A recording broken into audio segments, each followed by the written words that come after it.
This video is about the nature of organized crime.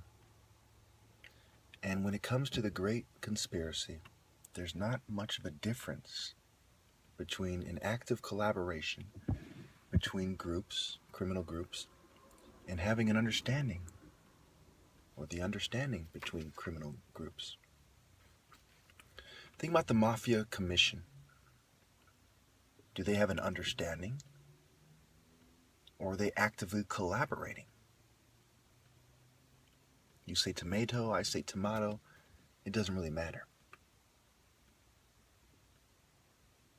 And obviously, on some things, they were collaborating, which is also part of the nature of organized crime.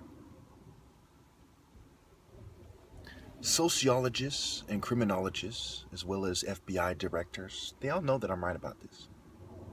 Think about gangs, right? If you have a street gang, and they go to war with two other gangs who don't like each other, those gangs have vested interest in taking on the first. And they might end up collaborating, or they might create an understanding that allows them to war with the first, without really getting each other's way and having a temporary truce, without fighting each other, to keep them from fighting each other.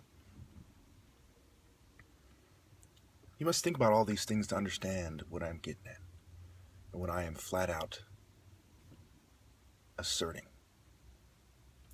When it comes to criminal groups, there are criminal cops. Some people call them corrupt cops, but really they're criminal cops because what they're doing is criminal. There's criminal attorneys who help criminals get away with crime. And I would argue that when it comes to the laws of God, what they're doing is criminal as well. There's criminal judges who take bribes. What they're doing is criminal. And secret societies, what have you. There's criminal gangs. Outlaw motorcycle gangs, are really criminal motorcycle gangs. For example, criminal street organizations, criminal entities. And part of the nature of these groups is to collaborate together, to infiltrate law enforcement, to help things go smoothly, to gather intelligence. When we talk about the RICO Act or, a gang sweep, it's because there was a criminal conspiracy between many people who were part of a greater organization, such as Operation Black Widow or whatever it was called, that did a sweep on at least one Norteño faction. And I believe in Gilroy or something.